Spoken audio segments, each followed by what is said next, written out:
Buenos días, buenas tardes, buenas noches. Somos el equipo de Europa y vamos a hablar sobre la línea de tiempo de los filósofos más importantes de toda Europa. Aquí vamos. Tales fue un filósofo que vivió en la antigua Grecia, en la ciudad de Mileto, actual provincia de Aydin, en Turquía.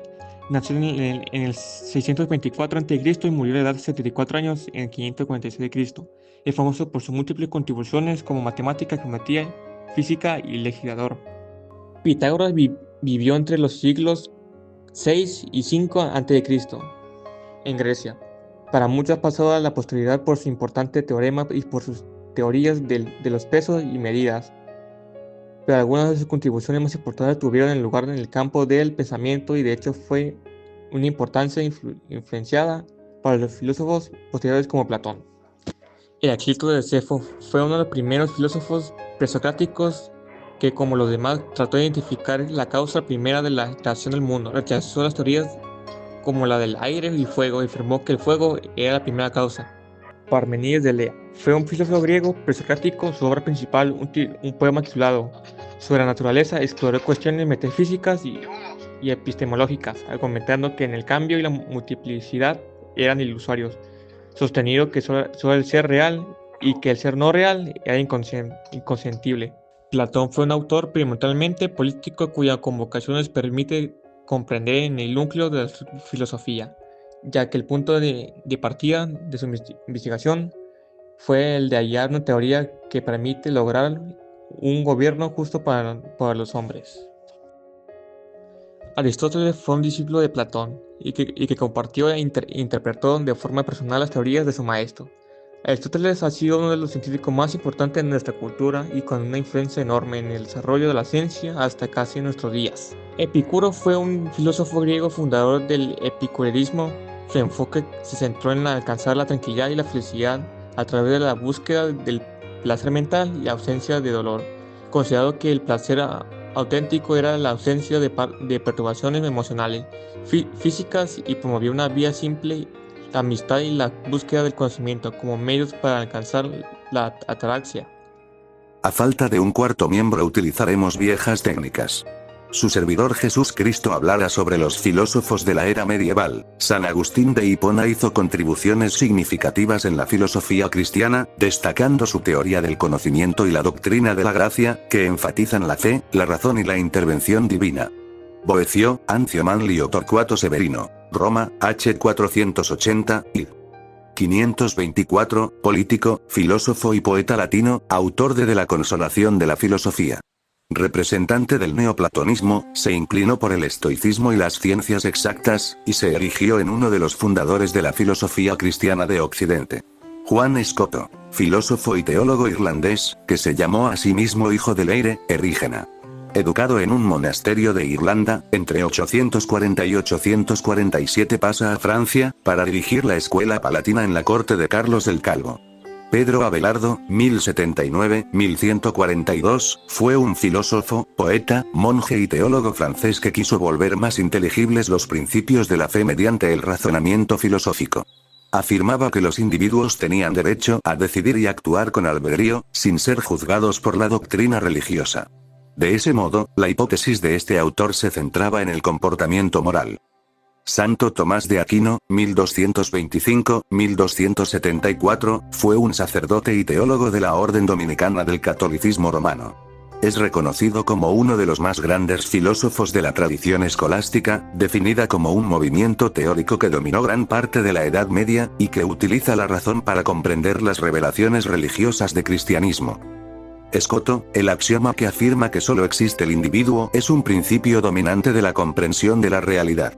Para la aprehensión de los individuos, se requiere una cognición intuitiva, que nos da la existencia presente o la no existencia de un individuo, en contraposición a la cognición abstracta. Yo les hablaré sobre la filosofía moderna, comenzando por René Descartes, que vivió de 1596 a 1650. Fue un filósofo, matemático y científico francés que es considerado uno de los pensadores más influyentes de la historia. Es conocido por sus contribuciones a la filosofía, la matemática y la ciencia, y es considerado el padre de la filosofía moderna. Descartes nació en La Faye, Francia, y estudió en la Universidad de Fletcher. De 1588 a 1679, Thomas Hobbes fue un filósofo inglés que fue considerado uno de los pensadores más influyentes de la historia de la filosofía política y es conocido por su teoría del contrato social y su visión pesimista de la naturaleza humana. Nació en Westport, Inglaterra, y estudió en la Universidad de Oxford. De 1632 a 1677, Baruch Spinoza es conocido por su teoría del monismo, que sostiene que Dios y la naturaleza son la misma cosa, y por su crítica a la religión tradicional. Nació en Ámsterdam, Holanda, en una familia de judíos sefardíes. Estudió en la escuela judía y más tarde en la Universidad de Leiden, donde se interesó por la filosofía y la ciencia. Luego de él sigue John Locke, de 1632 a 1704. Fue un filósofo y médico inglés. Es conocido por sus contribuciones a la teoría del contrato social, la filosofía política y la epistemología. Nació en Warrington, Inglaterra, y estudió en la Universidad de Oxford. David Hume vivió de 1711 a 1776. Fue un filósofo, historiador y economista escocés.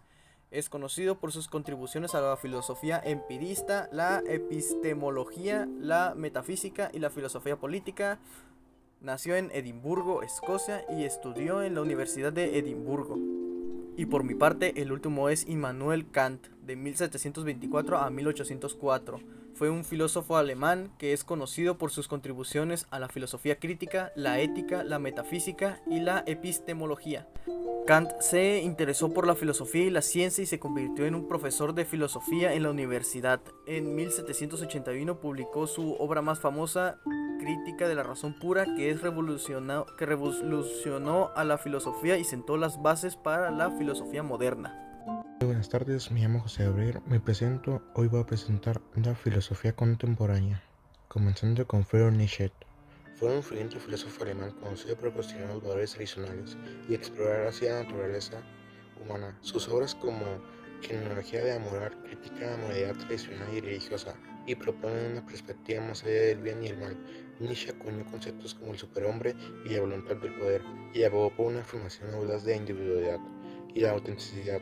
Su estilo literario y sus ideas sobre transformación de los valores han influido en la filosofía, la literatura y la escultura moderna, aunque también han sido objeto de interpretaciones diversas y a menudo controversiales. Seguimos con Martin Heidegger. Fue un influyente filósofo alemán conocido por un enfoque en la ontología y la hermenéutica. Su obra más famosa, Ser y Tiempo, exploró la naturaleza del ser y la existencia humana, determinando conceptos como la autenticidad y la temporalidad. Proposiciones que encadenan la palabra constituyen imágenes de la realidad. Jean-Paul Sartre, filósofo, novelista y periódico político francés, uno de los principales representantes del existencialismo, es una indiscutible figura de las historias en la cultura del siglo. Principal representante del siglo existencialismo filosófico, su actividad como dramaturgo y novelista le hizo merecedor del Premio Nobel de Literatura en 1964, galardón que rechazó para no ver comprometida su integridad como escritor. Seguimos con Simone Lucy. Conocida como Simone de Beauvoir, fue una filósofa, profesora, escritora y activista feminista francesa, autora de novelas, ensayos biográficas y monográficas sobre temas políticos, sociales y filosóficos. Y finalmente termino con la filosofía del conocimiento y la crítica de la modernidad. Entre sus principales ideas están el poder ejercer a través de prácticas como la vigilancia, la normalización y la clasificación. El poder es una relación de fuerza y no puede ser localizado en una institución. Todo se debe saber implica poder, todo implica un saber específico. El poder disciplinario controla y domina la voluntad y el pensamiento.